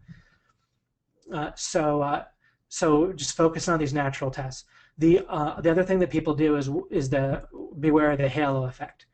What people do is they'll get excited about that something looks good and exciting, and they'll start to devise tests after the fact, kind of just as justification. So they'll say, let me think here.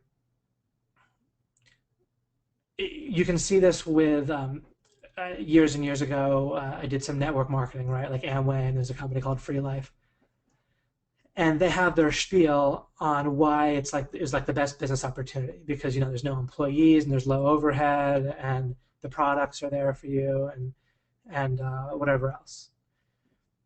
And so their tests, right? Their marketing, they kind of give these tests for why it's the best business opportunity, but they kind of in their marketing kind of make their own tests that they pass. Right, so and then it's easy to do that once you're trying to justify. Once the halo effect is, once you like something, we're very, very prone towards dismissing and ignoring flaws and accentuating the positive. And so you don't want to set yourself up where you have a goal to believe that something's an advantage. That's why it's so important not to pride yourself on spotting advantages quickly, because that'll greatly increase your potential to do this halo effect, to just sort of design tests that are designed to be passed, right? Kind of that fit the advantage. So I think I've said enough here that if you kind of go over it and work on it yourself and try to apply it to some examples, then you will it'll make particular sense to you. You'll see how people do this wrong often. And getting close to wrapping up here. Let me warn you about getting boxed in by themes. This is another thing that's very common. Mike says, I wouldn't claim this myself, but Mike says that pretty much all people that are playing Magic before I became a big player on the scene, they particularly got, like, everything was stuck in themes of how they would design their decks of cards and so forth that they play with. And then what amazed him about me was when he looked at things that I designed, they weren't boxed in by themes in the same way that the other people were boxed in. And I would kind of see things sort of, as I say, like seeing them fresh in a fresh way. What I mean is with Project X, people can get it and they can think, sometimes they try to just fit it too much into their lives. Into the box of their lives, instead of, as I say, redesigning things based on the new advantage. So if an advantage passes the natural tests, you have a real advantage. That's exciting. You're able to spot it because you're prepared. Then our brains are really designed to think in these sort of categories. And I don't mean a website theme when I say themes, but a website theme is an example of the general meaning of theme. But just trying to think here how to express this without referring to Magic. Also, people can have an idea that they have to that they have to go on vacation twice a year, right? But maybe something comes up that's an opportunity in business where it's really going to set you back tremendously if you take a 2-week vacation in the middle of some partners that you can work with, or right when you're, maybe you have some potential clients and you're taking a vacation and everything just kind of gets dropped in a certain way, and the clients sense that. And so you can really use JVs or clients or momentum that way. And so that could be an example of the theme, is where you try to fit your new advantage in business into that you take 2 vacations a year. I took 0 vacations. Yeah. Can I give you? Yeah, go for it. Absolutely. Give you a potential example. This is something I see some project experts run into. Cotton, I really want to compliment you with this. You do a great job of not falling into this, and everyone has their strengths and weaknesses. But one theme that I see people really falling into is they think of, like, for example, doing day job killer client consulting. They think, maybe they have a mental picture of that based on seeing somebody else do it or some other product or something like that. And they think, maybe they think of it as like door-to-door sales or as cold calling. And of course you can do client consulting without doing any cold calling at all. But then they'll lock themselves out and they'll say, well, I don't like to do client consulting. Or they might say to themselves, I don't like to do affiliate marketing. Or I don't want to make a product or something like this. And the reality is that none of us really want to walk into things. I mean, at the end of the day, if we weren't getting paid money, we wouldn't be doing this stuff anyways. So once you make the decision to make money, we generally want to help people and make a lot of money and have it be relatively efficient and easy. But David, I see a lot of people running into these themes in their minds of how it is that they want to make their money. And so maybe that could be an example. Or, I like to do Amazon, or I don't like to do Amazon, or whatever. But then that's not always very helpful information. Excellent. Yeah, exactly. And once you have some sense of how to look for this, then if you try to think and applying it to your life, a lot of things I talk about, I can't always come up with examples that might be particularly poignant to you as an individual listener. I'm always try a lot of my time I spend working on examples that are useful. But let me just look over my final notes here, see if it's interesting to note that I notice that people that try to tell people how to have success or teach about success, they'll often their first thing is they'll interview people who are successful, and that makes a lot of sense to them. But if you think about it, let's excuse me. Let's suppose that you have 1,000 frogs and are crossing a 4-lane highway, and a few of them make it across, and you interview those frogs and say, well, what is it that you did to become successful?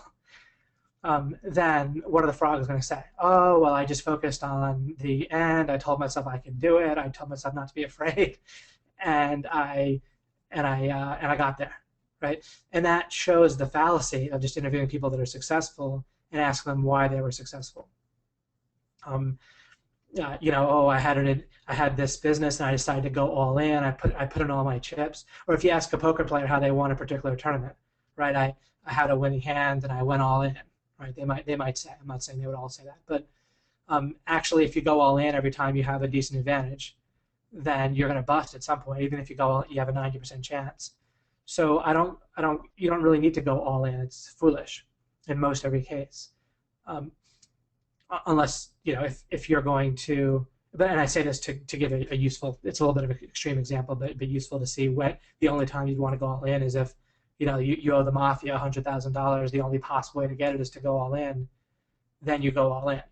But unless you have literally a situation like that, then generally in life you maintain your stable base and so forth. So, just watch out for hearing that something's an advantage just because successful people do it, right? Because it could just be the illustration I gave you with the frogs. Just taking a look here, make sure. As part of this fitting things into themes, I hesitate to say this because it's a little bit of a drive-by or a little bit abstract, but generally people think in themes, they think in boxes, and will tend to marginalize, and I've said this other places, they'll tend to delete anomalies, not really notice them. This can be important also if you're looking to see if something's really an advantage. Instead of just looking at why it's working, ask yourself, for example, if it works as well as it's supposed to, if it's really an advantage, then what things should it already have? If it's a person, what things should they already have accomplished? I remember we were talking to a company that did coaching. This before we kicked off OMG, and they were hoping that we would send leads to them for coaching. And they were talking about all the ways that they did a great job. But then if you stop and think, all right, if they do a great job, what should their world already look like? Then one of the things should be they should have a bunch of earnings reports, right? If they have hundreds of coachees and they do a great job, then they could refer to us to a whole bunch of people that have already earned money and have testified to that. But then they just started stuttering, right? Coming up with excuses when I asked them about that. I wasn't setting them up for failure. That's a totally reasonable thing to ask. I wasn't trying to come up with something to say I got you at all. But it's just a natural test. Often, you don't always have to wait for natural tests. Sometimes they'll already occur by asking that question of, if this is true, what would already be the case? Right? And then that lets you kind of think about things from scratch. But that idea of natural tests explains when people say it takes time, often things don't take time. Again, remember what I said in the beginning, it doesn't take time or effort, it takes breakthroughs, however, it takes advantages. And so if you think in terms of breakthroughs, then you can understand what it really means when people say it takes time. It might take very little time, but you also can't necessarily rush advantages. Better to chill out and enjoy and build up marshal your resources and so forth while you don't have an advantage, rather than just try to be comfortable while you don't have an advantage, rather than rushing and just trying to fool yourself.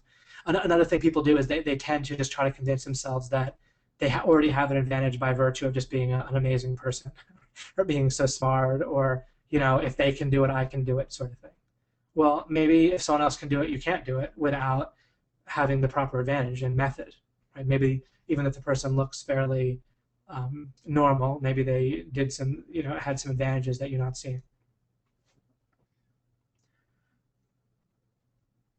Okay, just David, I thought I was a special snowflake. well, Mike, you are, but I just mean in general. Sorry about that. And finally, I'll point out you can think about how much you've watched or rewatched the videos that I've made, right? Either it's the case that I'm not a significant advantage for you, or you're falling for that thinking in themes. Oh, here's a great example of a theme. Videos should be watched once, right? Or that you watch a video and you don't take notes might be a theme that you're used to, right? You just can listen to it. And so when you do that, you're also, if you think about the least efficient hour you spent in the last week, then was that really more not either enjoyable or productive for you than rewatching the Law of Association video that I have on Project X, or one of the other videos, or rewatching what I talked about last week? Right? It doesn't have to be me. I'm just, as an example, I know that my stuff is an advantage for you for sure, so I can say that definitively. And so it shows how are you really taking advantage of something that's a genuine advantage. First, you can try to put my stuff to some natural tests, but if you do that, they're going to pass. And then are you redesigning your life to take advantage properly of what I have for you, and so forth. So think about that, and if you're not, there's evidence right there that you want to get even better with dealing with advantages in your life, spotting them, redesigning around them, and not getting caught up in themes for how you're supposed to take advantage or how you're supposed to utilize advantages. Okay, I hope that was helpful for you.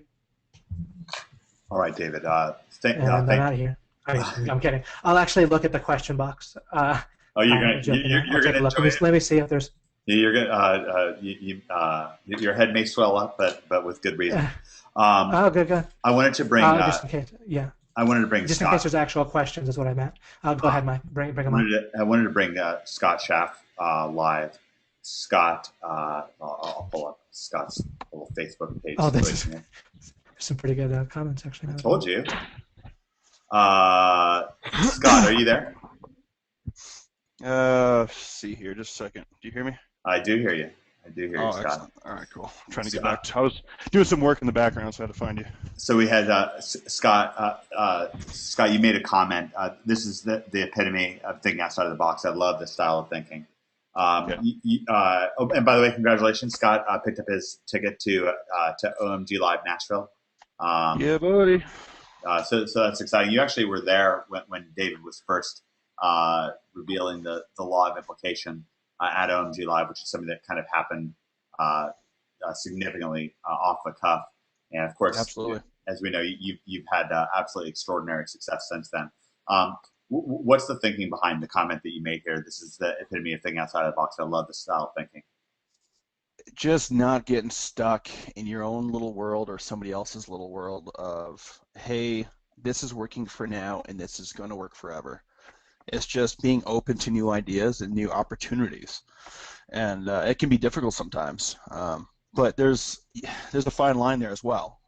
New opportunities, new ideas doesn't necessarily mean let's jump into the shiny object syndrome, where you just take on too much too fast. It's just being methodical about what you do and don't do, and that's just really important. I love that. Yeah, I appreciate you. I appreciate you putting the word out there on that. Cotton, are you still there? Yes, I am. Cotton, one of the things that really struck me that you talked about in a couple of the early webinars that you came on was just how ferocious you've been about consuming, everything from Greg's teaching to law of implication inside of Project X, some of my videos and so forth. You really have taken it to heart that this is where to get a lot of information. You're not like falling prey to the theme like, well, I've listened to the video once, so I should have gotten everything out of it. So now I'm going to find some other shiny object to run off to, or just watch TV. Or anyways, I'm curious for your feedback. Oh my God, I've told this to you before. One of the things that's real important to me while I'm working is to submerge myself around people that elevate me. And to me, that's what I've learned. It's called the law of the lid.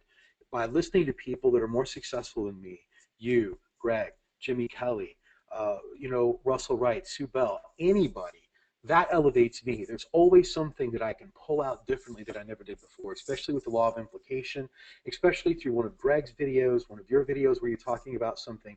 And I always have something running in the background, always trying to learn, pick up the next thing. And just today alone, I was listening to someone else that had nothing to do with Project X, just something new going on.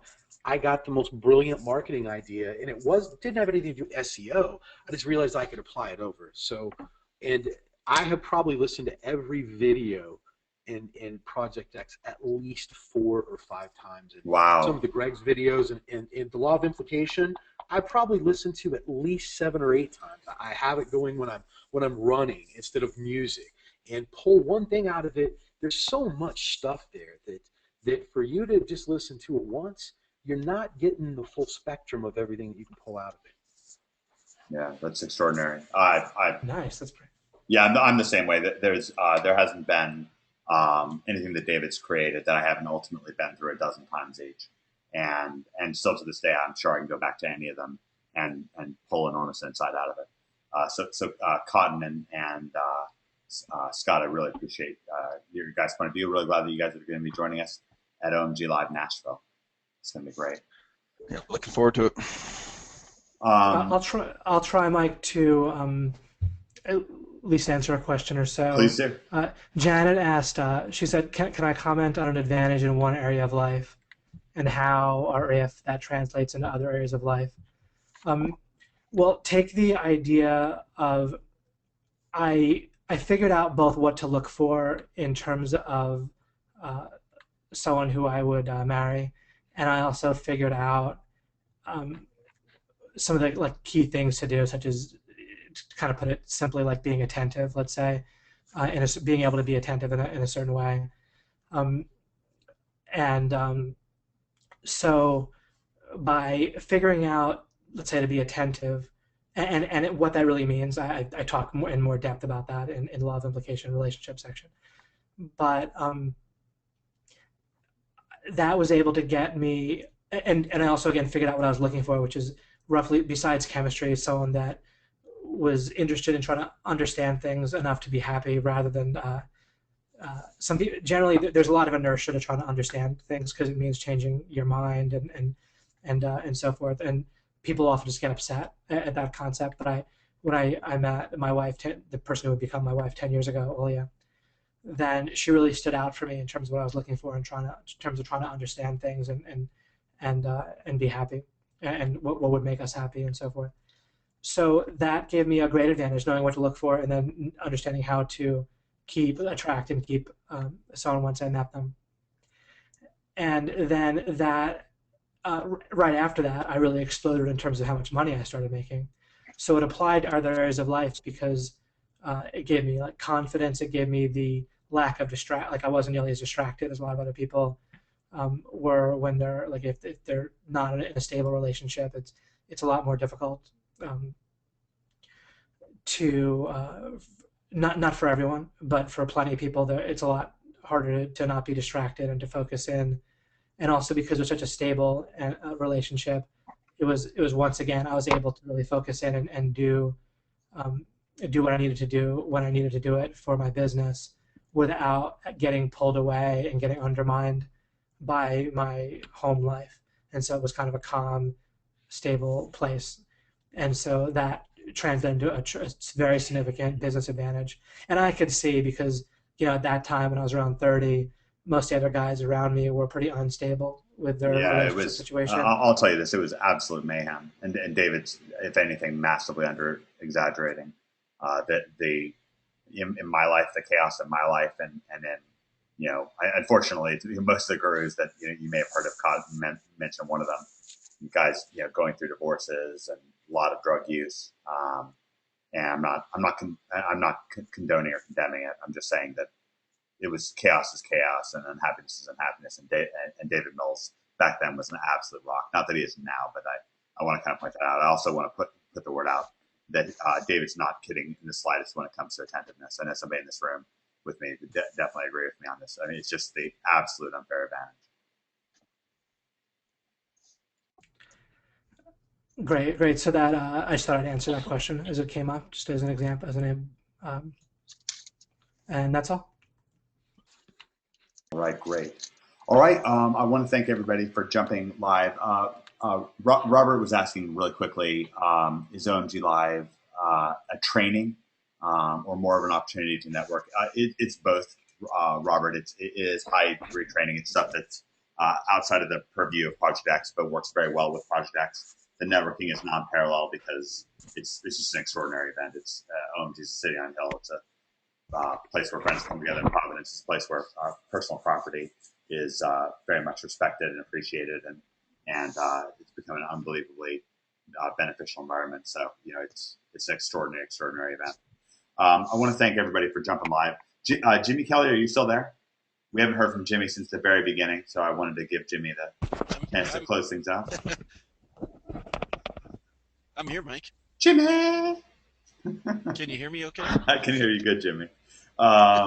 So I appreciate you jumping on and giving people a little bit of a sneak preview as to OMG Live Nashville. I know you've been listening along, so I've seen some of your comments on the Facebook thread. I wanted to give you the opportunity to close things out and give things a final word. You never get the chance to give the final word, Jimmy.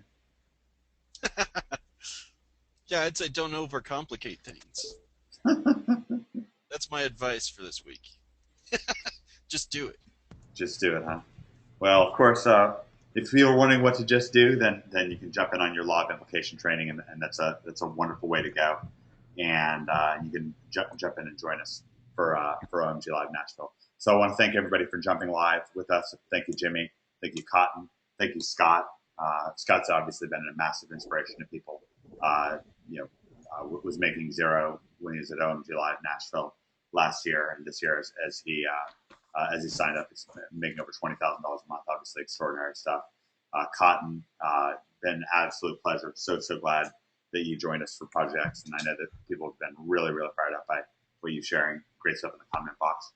And David, thank you as always. I say the same thing to Greg. I say it to you. It's a constant honor working with you. Thank you, Mike. Sam. Okay, everybody. I want to thank you very much. Thanks for jumping in. Thanks for posting on the thread. I actually did post one last little thing into the thread in NHB team. Just something I wanted to kind of bring a highlight attention to. I didn't focus today on the thread as much as I did last time, but what I did was I put in hashtag breakthroughs. I really loved, particularly today, about how Dave talked about the distinction, how in our default thinking, we think of progress as sort of a journey or walking somewhere, when as if it's sort of a linear thing, when really success comes through a series of breakthroughs. So I did hashtag breakthroughs. That's a really big takeaway for me, David. Even though you talked about that in the past, it really sticks out large for me. So I hope that people really, I hope that people really. I'd love it for everybody to give me a hashtag breakthroughs, because I want to bring that up. It's a real shock to me. Just some differences that I've made, not just in my professional life, but in my personal life as well. Some of the things that David talked about with personal property, most recently in the last webinar, attentiveness. These things can also factor in when it comes into business. I think that David's, in my mind, most certainly the preeminent expert when it comes to online marketing, web conversion. He's just had unbelievable success, not just with making sales, but with success with his customers. And a lot of it is springing from the same place. So, as you're thinking about things moving forward, I'd love for you to have this idea of breakthrough thinking on your mind, breakthrough thinking where it's a matter of what barriers you're smashing down, getting out of your way. And remember, you can let us help you with that. You can let us help you smash down some of the barriers if you feel a little lonely while you're working or a little confused here and there, like you need more of a culture, more of a city on hill culture, then definitely lean on us for that. But coming into things with a serious focus on breakthroughs, and you hear Cotton's hungry when he's coming after this stuff. You heard him say he's listened to every video at least 4 times, each of David's videos at least 8 times. Scott Chapp, I know one of the things that's burned into my mind is a picture that Scott painted for us on one of our previous acceleration webbies when he was in Afghanistan. And there's, you just never know when there's going to be, shrapnel flying past you, hopefully flying past you. When he's working 90-hour weeks, and how it was that he tuned out the noise and dialed into Project X. And Scott, said he would walk around with it. Scott, you said this. You walk around with an MP3 player, and you just try to tune everything else out and just try to dial into what we were doing and focusing in on that. And that takes a lot of courage, and I really appreciate you saying that. Yep, absolutely. 3.5 miles each day to work from my, I guess you call them barracks, tent. I don't know, what do you want to call it? And there'd be oftentimes, you just hear a rocket go phew, right over your head and then explode. Then you just, dive for cover or jump in a bunker or whatever. But hey, the MP3 was still going, and that was awesome. Very inspirational. It's crazy. It's crazy. I'm glad you're out of that. Glad that you're out of that line of business. Me too. But anyways, I want to thank everybody for this event. OMG is the city on a hill. It's a place where friends come together in Providence. It's a place where I'd like to talk about this more as time goes on, especially if you'll take the time to, those of you who have law of implication have access to David's 2 most recent videos and their own relationship advice, although I think they absolutely bear into website conversion and success with JVs and all that kind of stuff. And one of the things that David really designed into Project X is a real focus, a substantive focus on personal property. When we hear about Cotton's success, when we hear about Scott Schaff's success, when we hear about Jimmy's success or somebody else, Abby Hunjo or Dave Keys or Mary Semmer, whoever the individual is, I really think that there's so little jealousy inside of OMG. I think it is much more of a question of people really respecting personal property. And because of that, OMGers are so often not just grateful, but incredibly generous. And we've seen that with Cotton today. We've seen that with Scott again and again. We've seen that with Jimmy. We've seen it with so many OMGers. And I just wanted to highlight that one last thing, that focus to personal property, because it's something, again, where we really try to walk the walk all the way through. And I hope that that gives you a little bit more of an insight as to what I mean by a city on a hill what was that city on a hill constructed with? Because it's built in my mind, but what's the basis of it? And the foundation of it is really includes a strong focus on integrity and personal property. Really, me respecting your personal property, you respecting mine, and a caring for one another that really naturally comes out of that. So, anyways, I just want to point that out. I want to thank everybody for coming live on this event. By the way, shout out to Dave Keys. He mentioned in the question box that he just came up with another $4,000 today. He just found it on the side of the street, he said. So not that often when it can be surprisingly often that sort of thing happens in OMG land. So thank you, everybody. I really appreciate your valuable time. God bless you all. I pray for you today, just like I do every day. And I want to thank everyone for jumping on this event. And if you haven't already, then I'd love you to give us a hashtag breakthrough. I want to thank every individual who came on this event. OMG is a city on a hill, a place of providence where friends come together, a place of respect for personal property. Really appreciate you all. And I will see you next week on our acceleration webinar. All right. Have a good night. David Mills, you can end the webinar. I don't know if you've ever gotten a chance to end a webinar. I always try to have guest ending of webinars. Do you know how to end a webinar? You hit the X box of or the upper left-hand corner of your GoToWebinar control panel, and then she'll give you the opportunity to end the webinar. It's easy, David. I've done it without thinking. Come on.